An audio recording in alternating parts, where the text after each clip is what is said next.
C'est pour quelle radio? Mais c'est la radio de l'école en fait. Une école d'art, on ne fait que Les chercher. écoles d'art, elles sont là pour faire dérailler le sens commun. Le lien qui est créé. L'inclusion, il y a aussi l'expression. Dans l'art contemporain.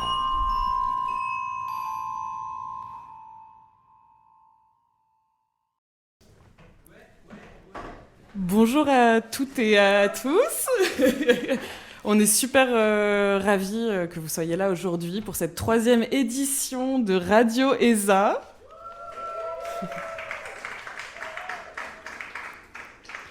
Alors tout d'abord, un rapide programme de ce qui nous attend aujourd'hui.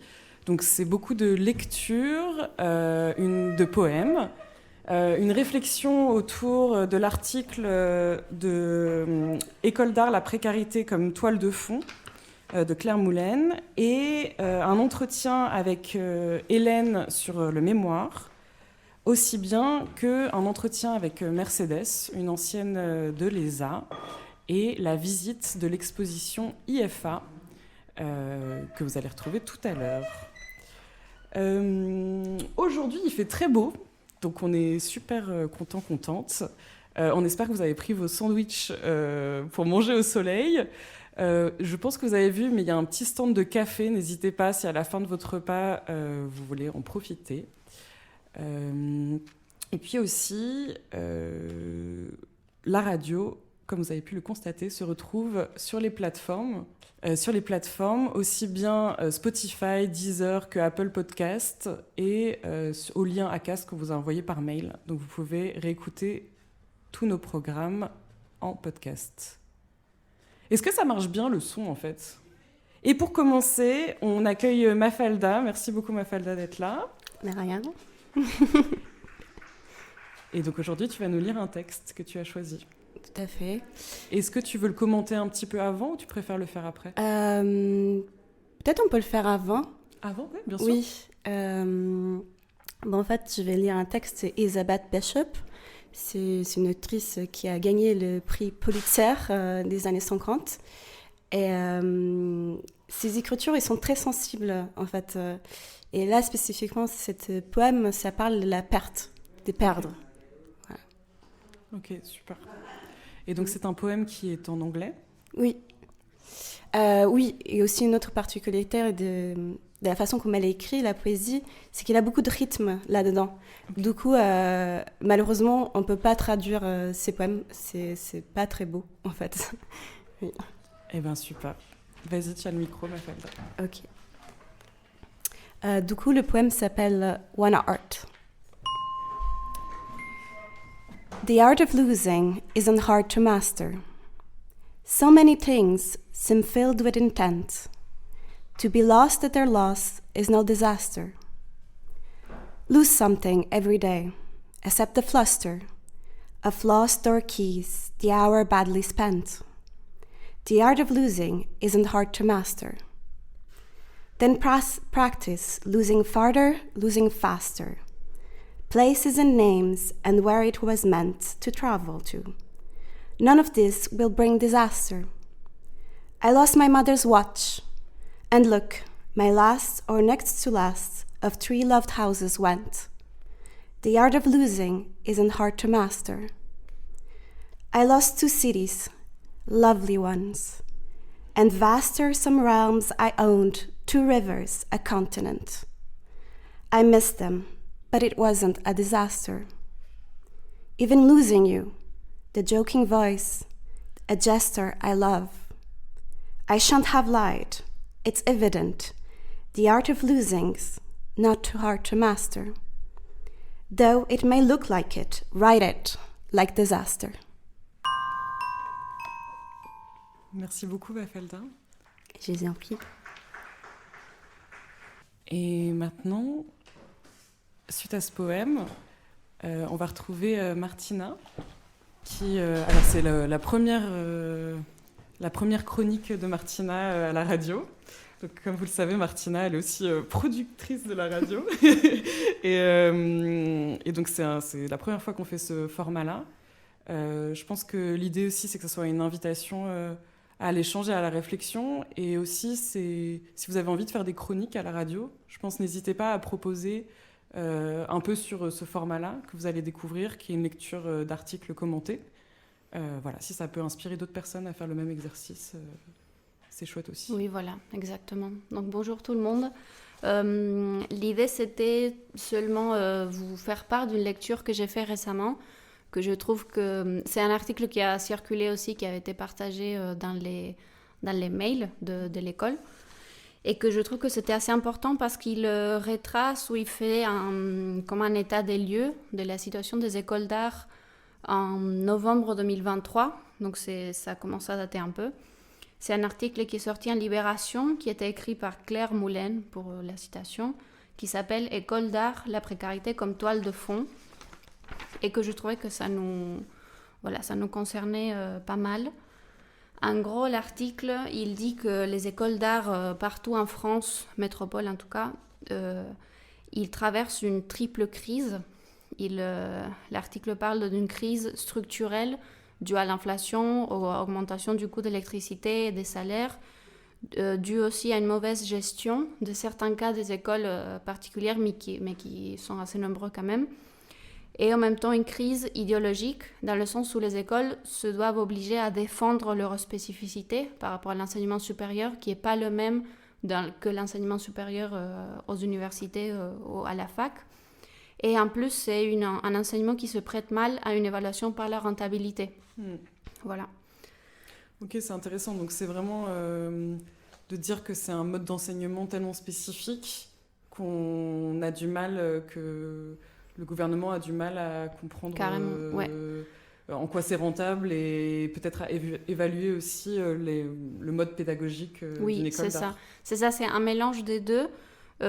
Qui en plus, à l'interne des écoles d'art, il y a aussi des spécificités assez complexes.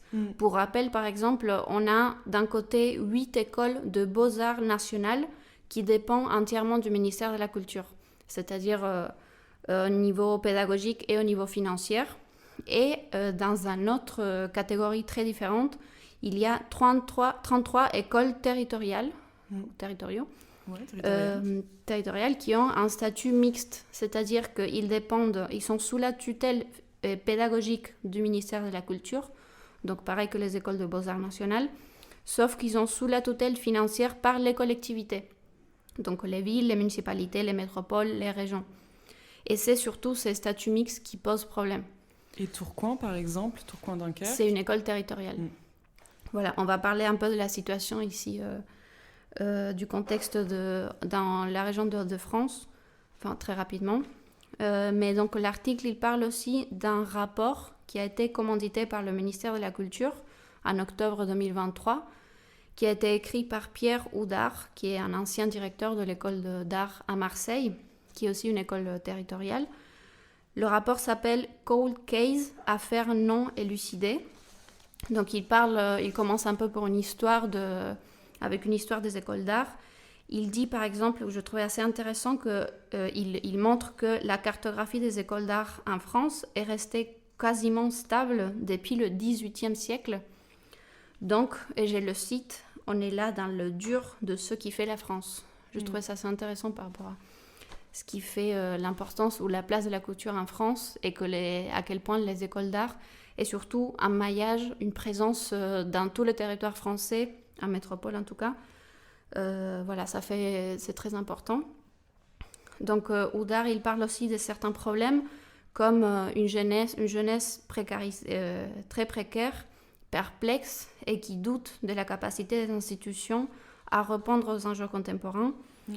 Le financement de la masse salariale qui est devenue trop importante, ça c'est dû à qu'on a dégelé en gros les salaires de fonctionnaires qui ont augmenté dû à l'inflation, ce qui est plutôt une bonne chose, mais ça veut dire que les collectivités ne sont plus prêtes ou pour différentes raisons à payer ces augmentations-là. Et ensuite, il parle aussi c'est un gros problème le fait qu'il y a des grosses métropoles qui refusent de financer les écoles, dont la MEL, la métropole lilloise, aussi Lyon, aussi Aix-en-Provence. Donc le financement repose uniquement sur les villes. Donc pour donner quelques solutions, il parle d'abord de reconnaître ce double statut dont tu disais tout à l'heure, c'est-à-dire C'est des institutions d'enseignement supérieur, mais aussi des institutions culturelles. Donc par rapport à ça, ils proposent de créer des conseillers spécifiques au sein des DRAC régionales. Donc chaque DRAC aurait un conseiller spécifique d'enseignement supérieur culturel et réévaluer les salaires des enseignants et en gros que les collectivités donnent un coup de pouce à la dotation globale. Mais c'est surtout celui-ci, ça ne résout pas vraiment sur le long terme, ça n'assure pas un financement stable aux écoles d'art. Donc par rapport à ça, il y a une organisation qui s'est formée en fin d'année 2022 qui s'appelle Inter-Organisation des écoles d'art. Ok. C'est un cadre de différentes organisations, des syndicats et des collectifs d'artistes. Je vous invite à aller voir leur site qui est très clair, très bon pour comprendre la situation. Le site s'appelle école d'art et design en lutte.fr. Et ce cadre d'organisation dénonce l'annulation des postes au sein des écoles, l'annulation des ateliers artistiques ainsi que des voyages scolaires. Et il dénonce aussi la recentralisation au détriment d'un maillage dense dans le territoire. C'est-à-dire que maintenant, de plus en plus, pour faire des études en art, il faut aller dans les grandes métropoles. Bah ouais. Je trouvais intéressant aussi des propositions qui fait cette interorganisation des écoles d'art. Ils ont un document sur leur site qui s'appelle 29 propositions pour un avenir radieux des écoles d'art et du design. En gros, il y a 6 axes fondamentaux. Je vais vous donner quelques exemples aussi. Ils donnent des solutions pour le fonctionnement plus démocratique à l'interne des écoles d'art, donc introduire une représentation des personnels et des étudiants au conseil d'administration et redéfinir leur fonctionnement. Ils sont pour mettre fin à la précarité des étudiants, donc mettre en place un salaire étudiant, couvrir l'ensemble des frais d'achat de matériel, systématiser la mise en place de prénoms et pronoms d'usage, mettre fin aussi à la précarité des personnels, statut unique pour l'ensemble du personnel pédagogique, titulariser l'ensemble des personnels contractuels. Aussi pour faire cette lecture-là, j'ai appris par exemple que les enseignants en école d'art sont les enseignants le moins payés, pas seulement de l'éducation supérieure, mais de l'éducation nationale aussi. Ouais, ok. Donc voilà. Je vois les profs là qui oui. Je trouve important quand même de pouvoir en parler. C'est hyper important parce que les professeurs en école d'art, c'est aussi une ouverture à des pratiques, à des réseaux, à une série de... c'est hyper précieux dans nos activités. Oui, carrément, c'est hyper important. En plus, c'est aussi une possibilité de sortie pour nous. Exactement. Donc, c'est bien une question de valoriser tout le monde. Oui, clairement.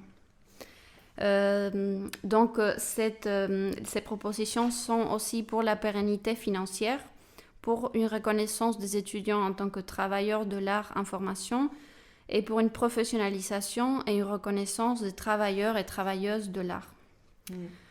Voilà, aussi pour vous tenir au courant, cette organisation ou inter-organisation des écoles d'art, il porte maintenant une modification de loi pour donner en gros le chômage ou un cadre un peu plus complet au statut d'artiste-auteur. Donc ça, c'est en train de se passer maintenant. Hier, je pense, il y avait une présentation de ce projet de loi ici en Hauts-de-France à des élus, si je ne me trompe pas. Donc à voir aussi la suite de ça. Et j'essayais de trouver aussi quelle était la réponse du ministère de la Culture. Et il n'y a pas eu vraiment une action, une réponse nouvelle depuis la sortie de cet article et du rapport, donc c'est à peu près 1 an. Donc voilà pour ce résumé rapide du contexte où on est, qui nous touche très directement. Je trouve important de pouvoir connaître ce contexte parce qu'il fait partie de notre quotidien et comprendre ce quotidien-là, il est important pour savoir et pour arriver à décider où on va. Voilà. Trop bien, merci beaucoup Martina. Et en plus aussi pour les gens... mince, il n'y a plus de panneaux. Pour les gens qui... Ouais. En fait, c'est très marrant, c'est qu'ici, on est vraiment dans le calme et dans le silence. Et en fait, on se voit rend un pas peu comme compte. un écran avec des choses qui se passent. C'est assez rigolo. On se rend pas compte. Mais je voulais ajouter aussi que peut-être les gens qui nous écoutent le savent, mais les personnes qui sont ici en face de nous le savent, mais les personnes qui nous écoutent en podcast, peut-être pas, que cette radio-là est sortie d'une initiative dans un contexte d'AG. C'était une AG que les élèves les élèves et des enseignants et de différentes personnes de l'école, mais pour faire face un peu à ce contexte de crise. Donc la radio, ça peut être aussi une forme de mobilisation différente, mais qui fait partie de ce contexte-là. Grave. Bah ouais. Voilà. Merci beaucoup de votre écoute. Et maintenant, on va écouter, alors pour se défouler un petit peu, une musique de Disgrace qui s'appelle For Your Safety. Et c'est du punk qui vient de Douai.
In the streets, no more trust in your neighbours.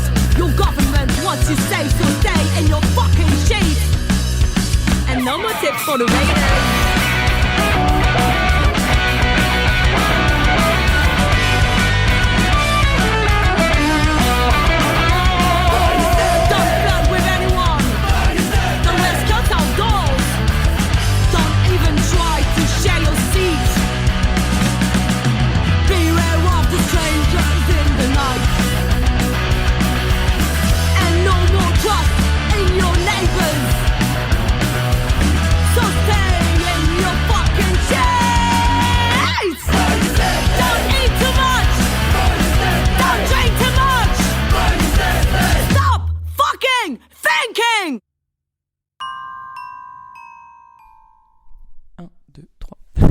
Genre, le truc n'importe quoi. Alors, 1, 2. Bonjour Hélène, on est super heureux de t'accueillir à la radio aujourd'hui. Donc là, en fait, on rigole parce qu'on est en train de réenregistrer quelque chose qu'on a déjà enregistré. Donc on a fait une version live qui n'a pas fonctionné, mais c'est pas grave. Et on a fait une version ASMR à l'instant, avec Alexis Trousset qui parle derrière. Mais, mais celle-là, on va pas la garder non plus. Je pense pas. Alors, est-ce que, Hélène, tu peux nous présenter un peu ton travail, ce que tu fais, voilà, en quelques mots. Donc, bonjour, je m'appelle Hélène Berlemont. Je travaille autour de la question d'habiter, autour de l'habitat sous forme de lutte et sous forme d'utopie. Donc, comment ce fantasme de vouloir construire sa maison au bord de la mer. Et je travaille tout ça autour de l'architecture expérimentale, de l'installation, la photographie et le récit. Super. Et donc, tu es en 5e année ici à l'ESA. Et cette 5e année, c'est l'année du DNSEP. c'est le diplôme national supérieur d'expression plastique. C'est ça, ouais. J'ai toujours un petit doute. Et cette année, donc, il y a le diplôme qui est un accrochage, mais avant le diplôme, il y a aussi le rendu d'une étape un peu clé de la 5e année, 4e, 5e année, qui est le mémoire. Est-ce que tu peux nous expliquer hyper rapidement ce que c'est que le mémoire et comment toi tu l'as abordé cette année ? Alors, pour moi, le mémoire, ça a été assez compliqué au début. Je pensais qu'il fallait absolument faire quelque chose de très académique, alors qu'en fait, nous sommes dans une école d'art et nous avons ce privilège de pouvoir, cette chance de pouvoir avoir quelque chose d'avoir un mémoire très libre, de travailler sur la forme, en tant qu'objet plastique, sur l'édition. Et donc, il faut vraiment s'en saisir. Et moi, j'ai travaillé autour de la question d'habiter. Donc, j'ai mélangé mes recherches théoriques avec mon récit personnel et ainsi que mes images qui viennent dialoguer avec mon récit. Et donc voilà, c'est une édition très simple. Et j'ai travaillé autour des grammages du papier et aussi au niveau de la couleur du papier. Ok, trop bien. Et ce mémoire, donc il y a une édition. Donc il y a un côté plastique dans la forme et dans le contenu, comment tu as abordé ce travail est-ce que tu avais déjà l'habitude d'écrire ? Est-ce que tu avais déjà l'habitude de faire des lectures poussées, et de les analyser, commenter, etc. Voilà, un peu comment tu t'es lancé dans ce travail-là, dans le côté écriture, contenu du mémoire, on va dire. Alors au début, je me suis dit que habiter, c'est différent pour chacun et chacune d'entre nous. Donc je me suis basée sur mes propres expériences. Donc dans le récit personnel, j'ai plus parlé de comment j'ai essayé d'habiter certains espaces et ceux dans lesquels j'ai vécu. Et donc ma recherche, c'est plus... donc je suis partie de l'intérieur d'un espace et jusqu'à l'étendre au territoire. Et donc, je me suis référencée à beaucoup d'artistes ou auteurs, autrices qui ont pu énormément influencer d'ailleurs mon mémoire ainsi que mon travail plastique. Est-ce que tu as des conseils à nous donner de lecture ou des choses qui t'ont marqué ? Oui, donc il y a Nos cabanes de Marielle Massé, qui est un livre où elle nous parle de comment trouver sa place aujourd'hui dans ce monde-là, dans ce système-là. Elle nous parle de lutte, elle nous parle aussi de ZAD, elle nous parle de vivre ensemble, de nature, de élargir en fait notre façon de percevoir les choses, élargir notre façon d'habiter. Et c'est tout un ensemble qu'elle fait de manière très poétique, dans cette dimension poétique et politique à la fois, qui est vraiment extraordinaire. Donc là, tu parles par exemple de différents... en tout cas, l'autrice parle de différents endroits à habiter. Et toi, comment est-ce que tu explores ces espaces ? Est-ce que, au-delà de ton espace, l'espace où tu habites, comment tu vas explorer les espaces qu'on habite ? Alors, à travers mon travail plastique, il y a... comme un espèce de protocole qui revient souvent. C'est donc la marche et la photographie.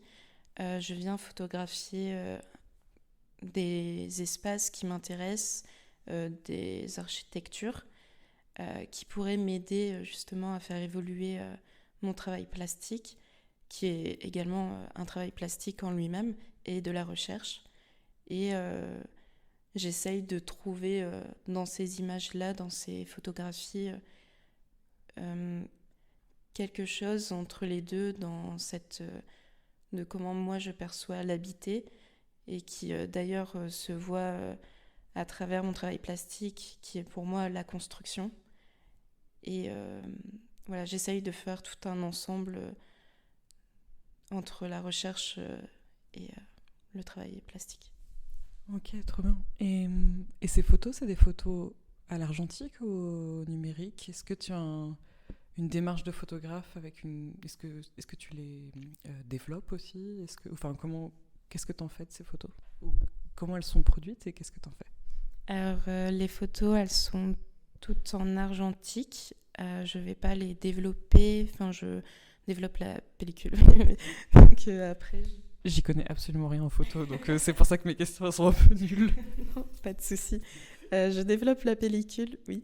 Et ensuite, je scanne seulement, mais je développe pas la photo. Mais oui, donc ensuite, la photo, au début, elle devient recherche. J'essaye de faire un lien entre certaines de mes photos et comment elles peuvent faire évoluer mon travail. Et celles qui ont une dimension assez poétique et qui me parlent le plus, où je peux retravailler dessus de manière sous forme de récit, ou qui peuvent devenir une édition, ou qui peuvent carrément devenir volume, je dirais. Dans mon travail plastique, j'essaye surtout de faire en sorte que la photographie, le récit et l'installation puissent se rencontrer et dialoguer ensemble au sein de l'espace. Donc dans mon installation, on peut... également voir par exemple du phototransfert sur du béton ou alors du lettracette, donc c'est mon récit carrément sur du béton, donc voilà. Ok. Et comment ton mémoire, ou qu'est-ce que tu as découvert dans ton mémoire, ou qu'est-ce que ça t'a apporté de nouveau? Alors, ça m'a apporté quand même beaucoup de choses, même si ça a été... enfin, ça va. Déjà, au niveau du récit, j'ai commencé à comprendre... Enfin, j'adore écrire maintenant. Et au niveau de mes recherches également, de pouvoir maintenant réussir à mieux parler de mes références pendant les accrochages, à mieux parler de mon travail quand les autres me demandent, à mieux poser des vocabulaires. C'est vraiment quelque chose de très enrichissant. Et de mieux savoir sur quoi on travaille et surtout au niveau de nos références, apprendre plus de trucs. Enfin, c'est quelque chose vraiment de très intéressant. Bah, tu vois, je trouve que c'est super... Enfin, ce qui est cool, c'est que là, quand on échange, et c'était la même chose avec Paul, c'est que vous êtes hyper au clair sur ce que vous faites et votre discours, il est hyper clair et c'est chouette. Et je pense que ça... Enfin, donc moi, je suis en 4e année et je commence tout juste à réfléchir au mémoire. Enfin, on commence à travailler sur le mémoire. Et c'est vrai que c'est un travail laborieux qui, en plus, n'est pas forcément la chose qui nous intéresse le plus en tant que plasticien, et on est peut-être plus attiré par la pratique, etc. Mais c'est vraiment un moment qui a beaucoup d'apports, même pour la pratique et pour sa capacité à présenter son travail et à en parler, quoi. Enfin, de ce que je vois de juste comment t'en parles, quoi. C'est vrai que c'est assez dur de pouvoir poser des mots au début sur... comment notre travail fait lien avec les références. Mais c'est vrai que quand tu dis que c'est pas quelque chose qui vient en premier dans ce qu'on aimerait continuer à faire du mémoire, enfin, je sais pas comment l'expliquer, mais je vois ce que tu veux dire. C'est vrai qu'il y a surtout en tant que plasticien, on a surtout envie de surtout travailler au niveau de l'objet plastique.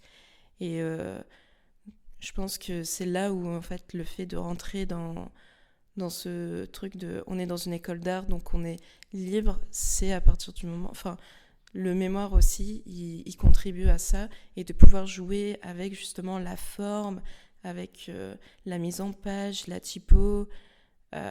On peut jouer avec énormément de choses à travers le mémoire. Et c'est ça qui est aussi assez intéressant, c'est de pouvoir s'amuser dessus. Et de se dire, ok, en fait, c'est trop bien, on va pouvoir le remplir de choses qui nous intéressent, de notre travail, de nos images, de nos poèmes, d'énormément de choses. Et à la fin, oui, ça devient un objet plastique dont on va être super fier de l'avoir fait. Ouais, et en plus super personnel et super singulier, quoi.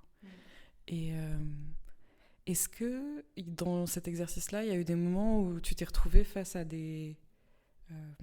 alors, le premier mot qui me vient en tête, c'est contradiction, mais sinon, c'est aussi finalement des des motivations ou des éléments que soit tu as décidé de ne pas mettre dans ton mémoire. Enfin, tu vois, le fait de devoir un peu faire le tri entre parfois on a des désirs très différents dans nos pratiques ou des choses très différentes qui nous motivent ou des discours qui changent aussi un peu selon les moments quand même, etc. Est-ce que tu as dû faire des choix ou drastiques un peu de dire bon ça j'en parle pas du tout parce que c'est hors sujet pour ce travail, pour cet exercice-là, ou est-ce qu'au contraire tu as laissé apparaître des contradictions ou des tensions qui peuvent exister? Alors oui, il y avait un mémoire, c'est quand même énormément de travail au niveau de la théorie, de qu'est-ce que tu enlèves, qu'est-ce que tu dois rajouter au niveau du plan. Et donc ce qui était assez compliqué, c'est au début, tu as vraiment envie de tout mettre. Tu te dis que, en fait, tu peux parler de ça, tu peux parler de tout ça. Et en fait, au fur et à mesure, avec les rendez-vous que tu as avec tes référents de mémoire, tu te rends compte qu'en fait, plus tu élargis, plus on se perd. Et donc forcément, tu dois enlever tellement de trucs. Et du coup, c'est vrai que c'est assez frustrant parce que moi, je sais qu'il y avait tellement d'artistes au début que j'aimerais parler, mais que si j'en parle, ça veut dire que... Ah oui, du coup, j'ai fait un petit peu... je suis un peu passée d'un autre côté... ou alors, maintenant, je sais que si je l'aurais mis maintenant, on serait complètement perdu. Mais ouais, c'est vrai que c'est un choix assez compliqué à faire. Il y a ce... Je sais pas trop comment expliquer, mais oui, c'est assez compliqué. Moi, en tout cas, l'explication que j'ai trouvée pour moi, l'explication que j'ai en tête, c'est de se dire comme il y a une espèce de désir quand même de liberté dans le fait de vouloir faire de l'art aussi, etc. Et bien tout à coup de devoir fixer ce que sont les autres. C'est un lapsus bizarre. De devoir fixer ce que sont les choses et devoir dire, même si c'est sous des formes poétiques, et justement le mémoire, je pense qu'il permet vraiment de faire ça et d'avoir quand même quelque chose qui n'est pas un truc théorique ou scientifique 100% qui doit être tout carré, etc. Mais que ça force quand même à prendre parti, en fait, à prendre parti par rapport à ce qu'on fait. Et ça fait partie de la maturité, de la prise en maturité en tant qu'artiste, je pense, être capable de dire, de mettre un périmètre à ce qu'on fait et de dire concrètement ce qu'on fait et ce qui nous intéresse. Et voilà, là je me suis perdue. Oui, ouais, je vois de quoi tu veux dire. C'est aussi comment se limiter dans notre travail et surtout se trouver un positionnement, se positionner dans notre travail. Et moi, je sais que j'étais assez perdue dans le fait de est-ce que je dois avoir une dimension plus politique ou plus poétique, en sachant que je joue avec les deux. Et alors que, en fait, tu peux avoir les deux, c'est juste qu'il faut essayer vraiment de trouver cette espèce d'équilibre qui est parfois très difficile. Et je pense que, moi, c'est le plus compliqué c'est la chose la plus difficile en ce moment, que j'essaye vraiment de trouver cet équilibre. Et ouais, il y a vraiment cette question de positionnement qui est vraiment très compliquée. Ouais. Mais non, mais je pense que c'est au cœur et je pense que c'est trop beau quand tu dis équilibre et pas quelque chose qui est peut-être entre les deux et qui... parce que je pense qu'on cherche quelque chose qui est autre quand même et de toujours aller plus loin vers l'autre et vers l'étranger. Je pense que quand on est artiste, c'est quand même une espèce de motivation, une espèce de désir et que justement on peut penser que tout à coup mettre des mots ou venir référencer et limiter, prendre parti, ça peut être quelque chose qui limite ça, alors que peut-être que il faut le voir comme une espèce de structure un peu qui a une capacité de bouger déjà et qui a une capacité à aller plonger plus loin. C'est en venant créer une limite qu'on peut aussi aller plonger plus loin dans quelque chose et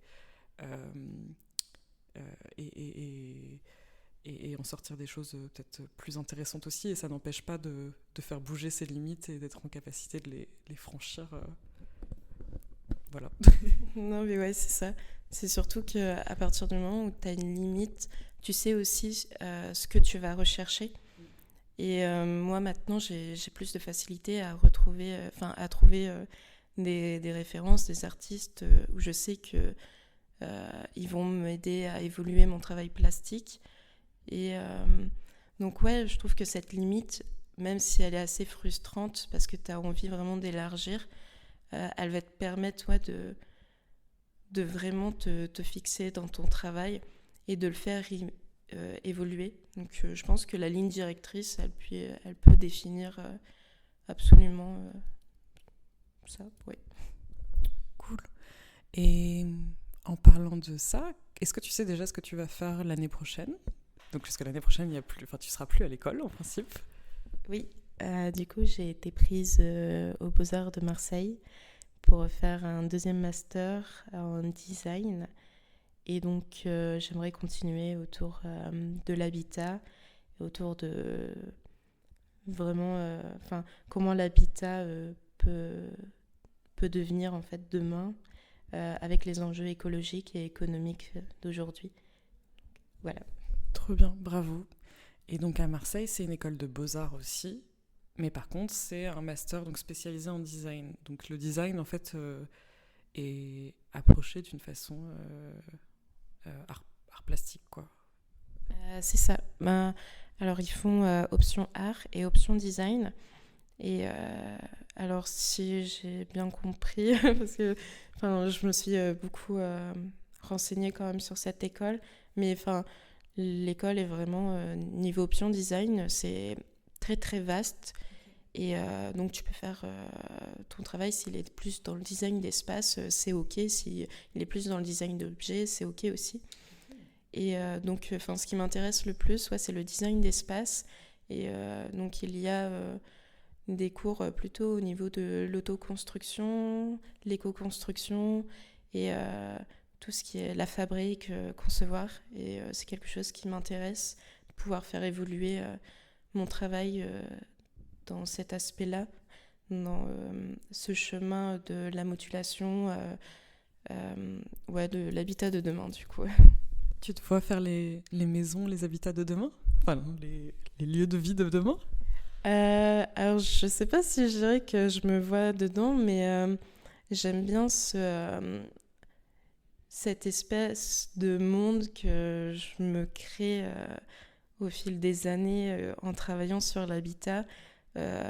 Cette espèce d'utopie, ce fantasme de vouloir à tout prix construire sa maison au bord de la mer et qui maintenant, avec ce qui se passe aujourd'hui, avec le réchauffement climatique, la montée des eaux, maintenant il faut penser autrement notre habitat. Et je pensais vraiment, j'aimerais jouer sur les deux, vraiment continuer à travers la recherche, l'urbanisme, à travers les enjeux écologiques et comment faire en sorte que notre habitat de demain, elle puisse devenir utopique malgré tout ce qui se passe, de rendre quelque chose assez joyeux, on va dire, malgré tout ça. Ouais, c'est trop beau. J'aime trop ce truc de dire, à partir de quelque chose de triste, en fait, ça peut créer un nouveau rêve, en fait. C'est ça, oui. Je crois surtout que, encore aujourd'hui, on peut faire évoluer les choses pour qu'il n'y a pas tout ça qui se passe.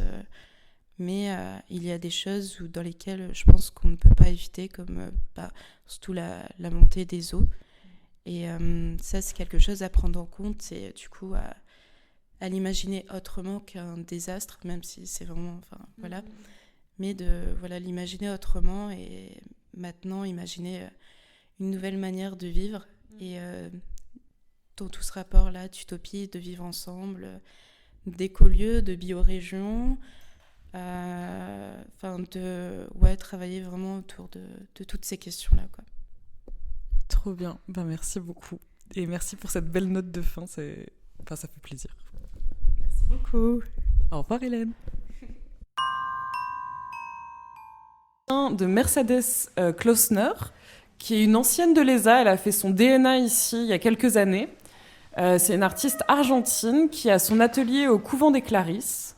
Et on est allé l'interroger avec Martina. Donc je vous laisse découvrir cet artiste, son travail. Et vous pouvez retrouver son site internet et sur Instagram.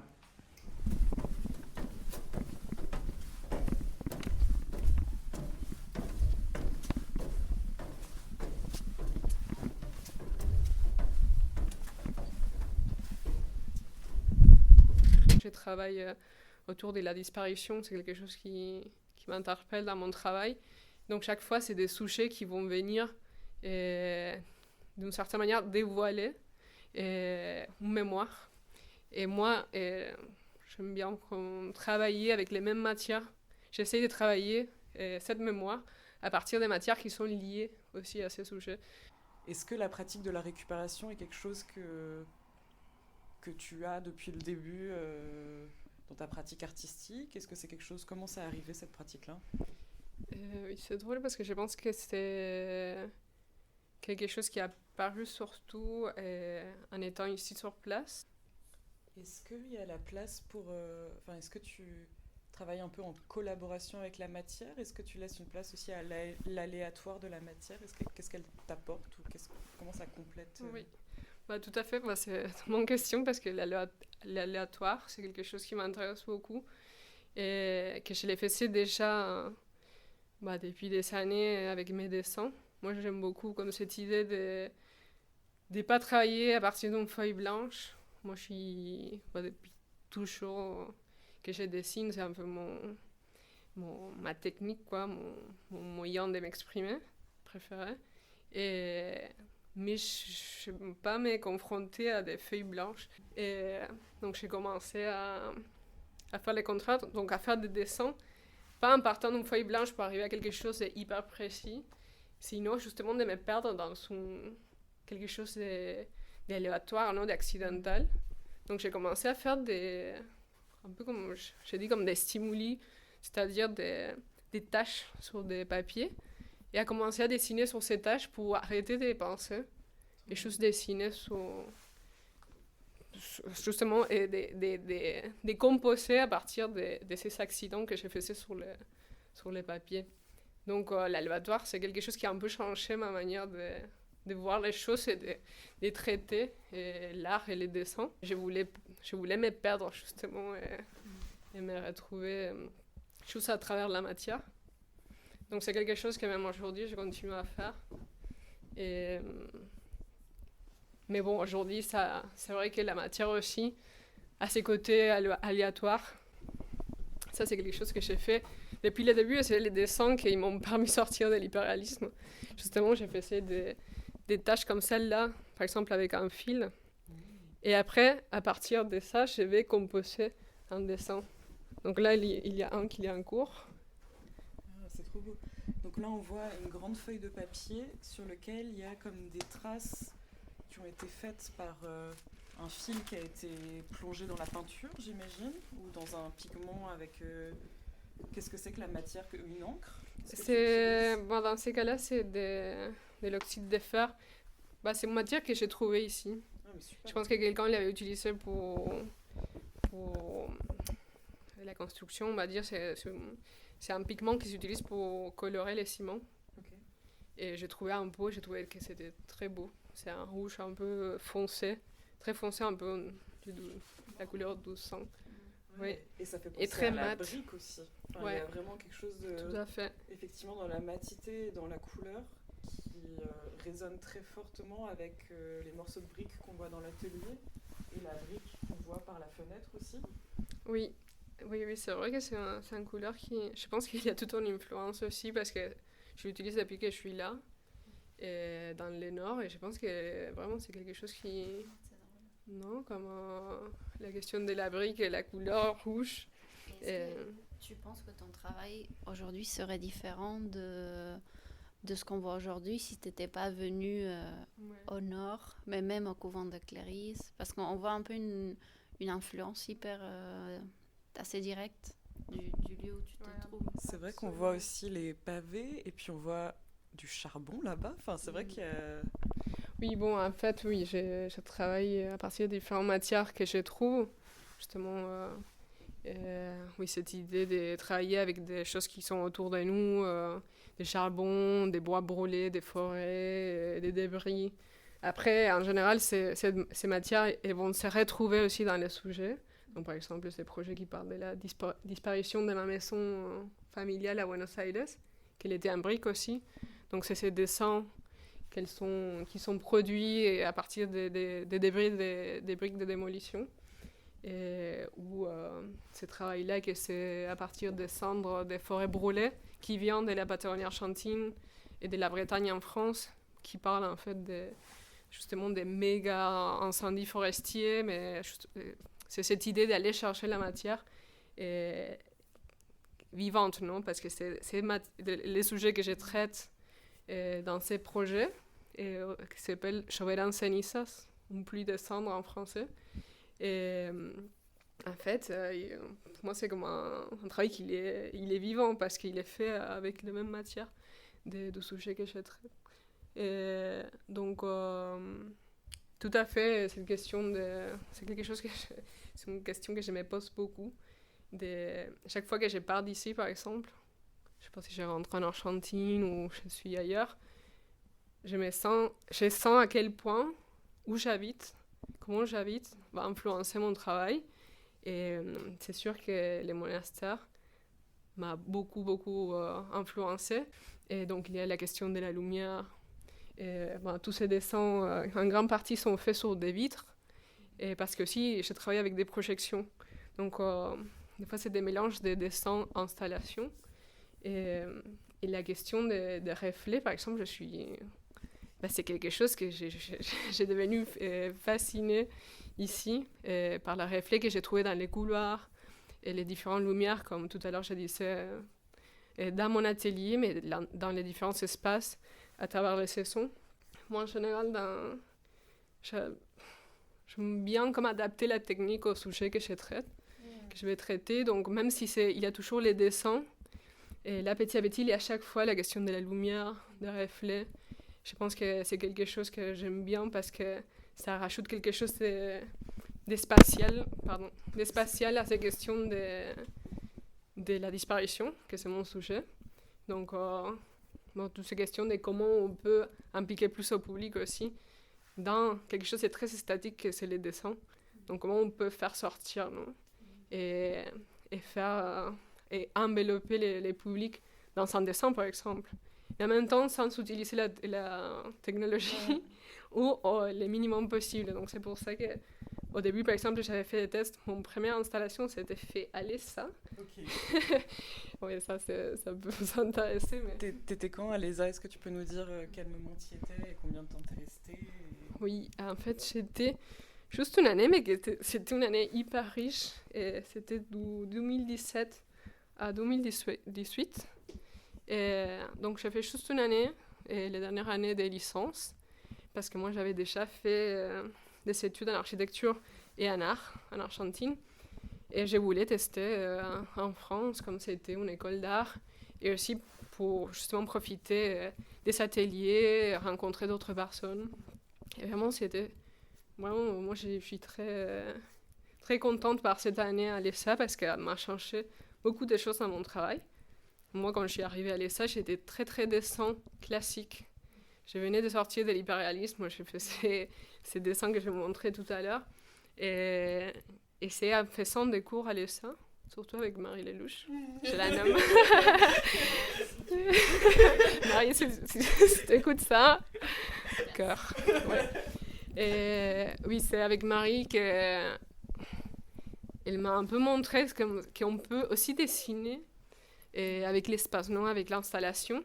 Est-ce que tu as des conseils à donner aux étudiantes de l'ESA?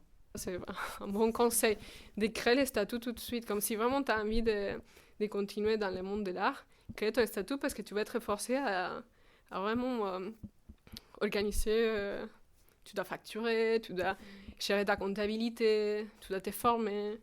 Et donc je pense que c'est quelque chose qui va te pousser à faire. Et on peut te suivre sur les réseaux sociaux peut-être, ou est-ce que tu as un site internet? Oui, donc vous pouvez me suivre sur Instagram. C'est plutôt là que j'utilise les plus. je les considère comme un portfolio Instagram, il faut bien savoir l'utiliser. Et c'est Mercedes Klosner. Et donc c'est ça, et j'ai un site aussi. Et voilà, et merci beaucoup de m'avoir visité. Et j'espère que ça vous fait envie. Merci. Bon, hop. Et donc c'était Mercedes Klosner, donc c'est Klausner. En fait, je dis ça parce que souvent je réalise que quand on dit les noms d'artistes ou de références, on n'a pas la façon dont c'est écrit et souvent après on galère à retrouver. Voilà, c'était une petite parenthèse. Et maintenant, on va retrouver un micro-trottoir qu'on a fait avec Nathan à l'exposition, au vernissage de l'exposition IFA au Delta Space à Roubaix. Donc c'est une exposition organisée par des étudiants et étudiantes d'ici, particulièrement de 4e et 5e année, avec quelques étudiants de Arrimage aussi. Et donc on a fait une visite où on a posé des questions aux artistes. C'est Radio ESA, c'est une radio des étudiants pour les étudiants. On est à l'expo IFA, imprimante fumiste antique, quand l'art navigue entre les mythes et le complot, revisite l'histoire, s'en souvient et la convertit en JPEG.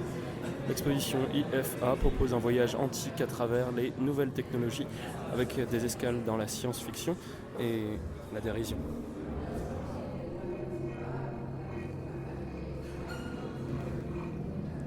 La vue sur le bassin d'Arcachon est très belle. Assez peu d'intérêt. On se demande ce que ça fait là. Et justement, l'écriteau permet d'avoir une réponse. Originale, sans plus. Heureusement que cette soucoupe ne dénature pas le bord de mer. Si joli pour le départ, de belles balades.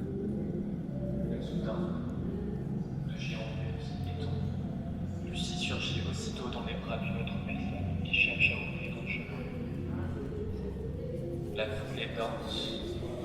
Elle est bien difficile à percer. Mais je comprends alors que tout est fini. La foule commence à se retirer. Alors, qu'est-ce que tu vois ? Là, c'est un écran de télévision. Avec ce qui semble être des images du sol, vues d'un drone. Mais je ne saurais pas dire où c'est. C'est très coloré. Et il s'agit des images de la pollution de parties de lac Titicaca qui se trouvent entre le Pérou et la Bolivie. J'ai pris ces images justement pour m'en servir à un projet futur, donc celui-là qui s'appelle Cry of the Inti. C'est la représentation, je mets en scène ces images, je mets en lumière ces images du lac Titicaca. J'ai fusionné 4 images, mais le plus important c'est que j'ai fait une mise en abîme d'une mythologie. Une mythologie inca dans laquelle on dit qu'il y a un dieu soleil qui a pleuré durant 40 jours et 40 nuits et il a donné naissance au lac Titicaca. Donc c'est une mise en abîme de dire il y a ces larmes qui coulent et qui nettoient ou qui donnent naissance au lac Titicaca, mais en même temps, depuis les années 70, il y a le lac qui est pollué par les industries minières, dont on voit la mousse et toute cette couleur qui n'appartient pas au lac et sont dues à la pollution minière. Moi, en étant péruvien, j'utilisais le roseau, parce que le roseau, c'est une plante qui pousse beaucoup au lac Titicaca, et c'est mon nom de famille aussi. Mon nom de famille, c'est Junco, et en espagnol, en français, c'est roseau. Et je voulais faire une sorte de fontaine, une sorte de bassin d'eau qui se nettoie, mais en même temps qui dégage la pollution et toutes ces taches noires sur le papyrus. C'est une installation qui, à chaque exposition, change. C'est toi qui as pris les vidéos ? Oui. Avec un drone, c'était en 2023, entre l'été et 2023, l'hiver là-bas du coup. Et du coup, pour la mythologie inca, c'est un lac sacré. C'est le lac qui a donné naissance à toute la civilisation, le début de l'humanité en fait. Et c'est une belle surface, mais qui depuis les années 70, elle est constamment polluée. Tu as imprimé une image sur le papyrus ? Ouais, j'ai fusionné 4 images qui viennent du drone. Donc oui, c'est complètement les images que j'ai reprises. La moisissure qui faisait ça. Ah non. Là, la moisissure, c'est les taches noires qui apparaissent depuis il y a un mois à peu près quand ils commencent à apparaître. Ce que j'aime bien, c'est garder la nouvelle forme à chaque exposition du papyrus. Quand il a moisi, quand il change. Parce que quand il sèche aussi, il reste... il y a des reliefs. Quand ça sèche, fait cette image. Stylé, trop bien, merci. Merci à vous. Parler un petit peu de tes œuvres. Ok, je voulais que je fasse un petit... Alors la première pièce s'appelle « Je t'attends toujours », qui retrace l'histoire de Robert Cotten, qui en 1976, alors qu'il travaillait à l'aéroport de Mérignac, il était passionné par l'espace, il s'est dit que si les ovnis n'atterrissaient pas sur Terre, c'est parce qu'ils n'avaient pas d'endroit pour se garer. Du coup, il a lancé une pétition qui a été approuvée par les habitants et la mairie d'Arès. Ça a donné naissance au premier ovniport du monde, qui est un des 2 seuls ovniports du monde. Ce qui est assez marrant, c'est que le lieu est juste composé d'une stèle où il y a marqué « Nous attendons toujours » et d'une soucoupe volante qui a été détruite par le temps, donc il n'y avait pas de piste d'atterrissage. Moi, mon projet a commencé en envoyant un mail à la mairie d'Arès en leur proposant la construction d'une piste d'atterrissage incluant un protocole d'accueil des extraterrestres inclusif et écologique. Donc forcément, j'ai jamais eu de réponse. Et ensuite, j'ai modélisé une soucoupe volante en 3D qui est empreinte de l'imaginaire kitsch, de la science-fiction et de la première qui était sur place et qui est gravée par les commentaires TripAdvisor du lieu. En même temps, je travaille un peu sur les théories du complot, les processus de mythification de l'OVNI. Alors l'autre pièce retrace l'histoire d'un événement qui s'est passé à Fatima en 1917 au Portugal. C'est une hallucination collective de 50 000 personnes qui ont vu le soleil bouger, danser, changer de couleur. Ça a été aussi beaucoup repris par les théories du complot et notamment par le GEPAN qui est l'organisme d'État français qui étudie les ovnis. Donc moi j'ai recueilli un témoignage d'un enfant qui assistait à l'événement auprès du GEPAN que j'ai enregistré et qui est diffusé sur un radiocassette. Et j'ai réalisé une vidéo qui reprend les processus de fake news, donc modélisation 3D et intelligence artificielle, pour créer une église artificielle dans laquelle tente de pénétrer la lumière et qui est entourée de nappes de son, du coup, qui sont la sonorisation d'une étude de l'ESA sur l'impact des radiations solaires sur le champ gravitationnel de la Terre. Les apps à notre école. Non, les apps à notre école, ouais. T'en penses quoi, toi ? Moi, j'aime beaucoup la forme que ça prend. L'idée d'avoir plusieurs supports en fait, de démonstration, comment dire, plusieurs moyens d'expression en fait. Et tu fais quoi toi, t'es artiste aussi ? Moi je suis dessinateur de bande dessinée. Ah stylé. Ouais. Ok. J'ai pas encore publié mais je travaille là. Merci. Cécilia, est-ce que c'est ta pièce ? Oui, c'est ma pièce. Donc en gros, j'ai fait, en fait, par chez moi, il y a un lac qui a été construit artificiellement. En fait, avant que ce soit un lac, c'était un terri. Et du coup, ils ont enlevé le terri pour pouvoir faire un lac. Et là, récemment, il y a moins d'1 an, le lac s'est vidé dans les galeries minières qui étaient en dessous. Du coup, moi, je suis allée... C'est à Nélémine. Ouais. Du coup, je suis allée prendre des photos sur le lac sans eau. Et j'ai imprimé l'image sur un papier transparent, donc un rhodoïde. Et j'ai voulu artificialiser l'eau à mon tour, puisque déjà le lac était artificiel, en faisant un mapping dessus. Du coup, à partir là où il n'y a pas d'eau, je l'ai matérialisé. Et en fait, ils avaient fait ce lac, puisque à cette époque, c'était le déclin du charbon. Il fallait redynamiser un peu la ville pour regagner un peu d'argent. Donc c'était pour le tourisme. Et juste en face, en fait, il y a un autre terri avec une piste de ski artificielle, pardon. Et pour appuyer un peu le propos artificiel, j'ai fait aussi des cartes postales à l'entrée. Et je suis allée enregistrer une dame de 98 ans qui parle du lac et qui raconte un peu ses souvenirs par rapport au terri, comment c'était avec les mineurs, ce qui se passait avec le charbon, etc. Et j'ai tout mis sur le baladeur. Voilà. Bah, merci beaucoup. Bon C'était courage. trop cool. Merci. En fait, à côté du village, c'est un village qui s'appelle Evo. Et en fait, on ne peut le voir que si on emprunte ces routes qui sont très très dangereuses et très flippantes. Donc c'est un village qui est entièrement fait en maison, en ardoise. Donc il y a un côté très très sombre. Et c'est toujours une surprise de tomber à côté, de tomber sur ce village, même si je le connais déjà. Parce que c'est vraiment des maisons qui sont, j'aime bien dire qu'elles sont levées dans la montagne. Elles s'inscrivent vraiment à l'intérieur de la montagne, comme si elles étaient au creux de la montagne et qu'elles se blottissaient entre les... C'est très très beau. Entre les maisons, avec le passage des personnes et avec les enfants qui prennent des ardoises et qui les frottent contre les murs, il y a plein de tracés blancs. du passage des personnes qui passent. Et c'est très très beau du coup. C'est aussi pour ça que j'ai choisi l'ardoise. La pièce que je présente aujourd'hui pendant cette exposition, c'est une ardoise qui est sur un socle qui a été fait pour cette pièce. Et donc on a cette grande ardoise au-dessus de laquelle il y a une autre ardoise qui est forcée de tourner grâce à un moteur. Et donc les deux minerais qui sont les mêmes se rencontrent sans cesse et ils sont forcés de se rencontrer sans cesse. Et j'aime bien dire que cette rencontre est négative au sens propre parce que l'ardoise du haut se consume quand elle rencontre l'ardoise du bas. Et donc il y a des tracés blancs qui sont laissés pour montrer le passage qui a eu lieu. Oh mais cool, bravo.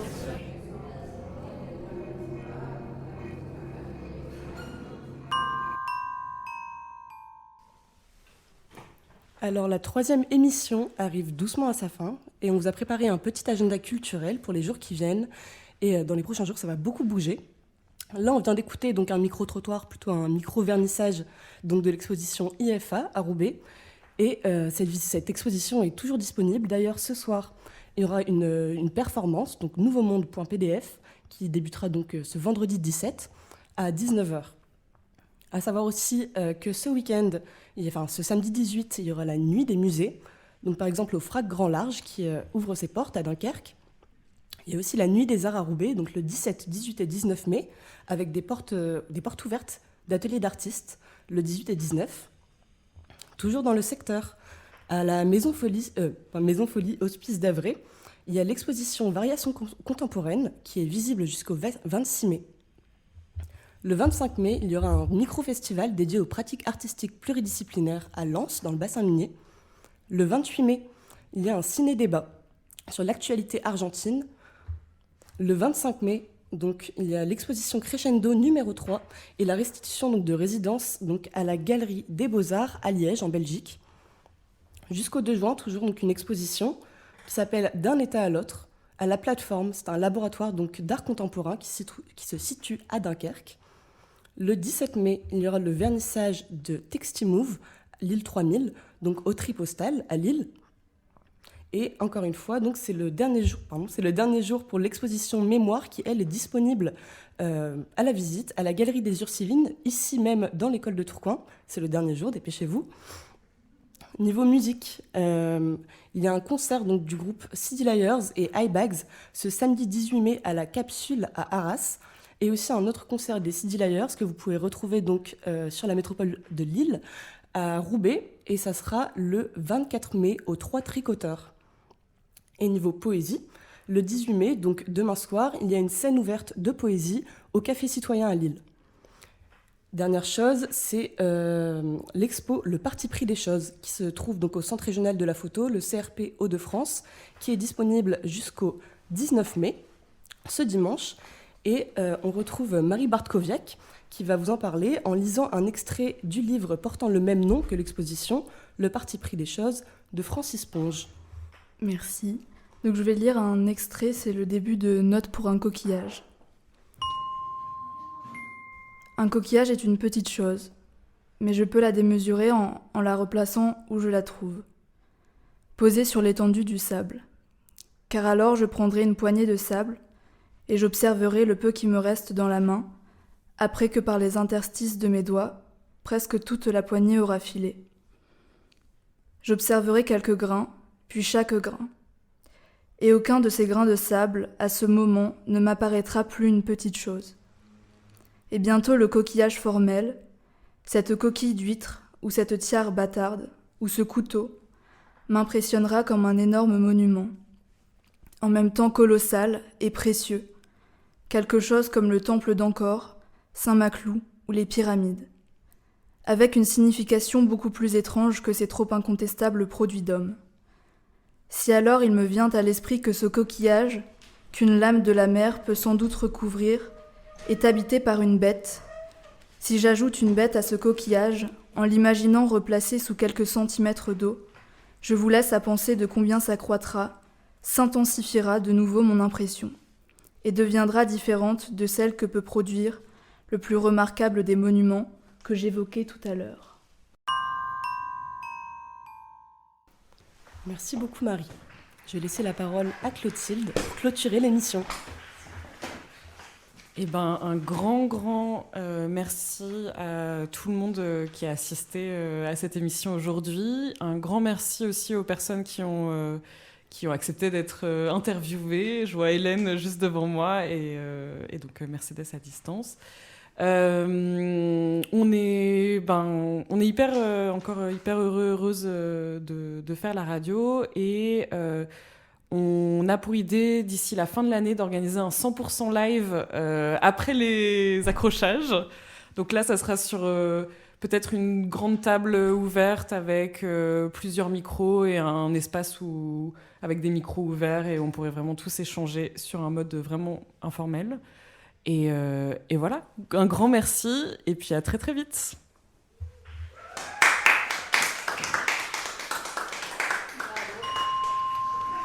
C'est pour quelle radio? Mais c'est la radio de l'école en fait. Une école d'art, on ne fait que chercher. Les écoles d'art, elles sont là pour faire dérailler le sens commun. Le lien qui crée. L'inclusion, il y a aussi l'expression. Dans l'art contemporain.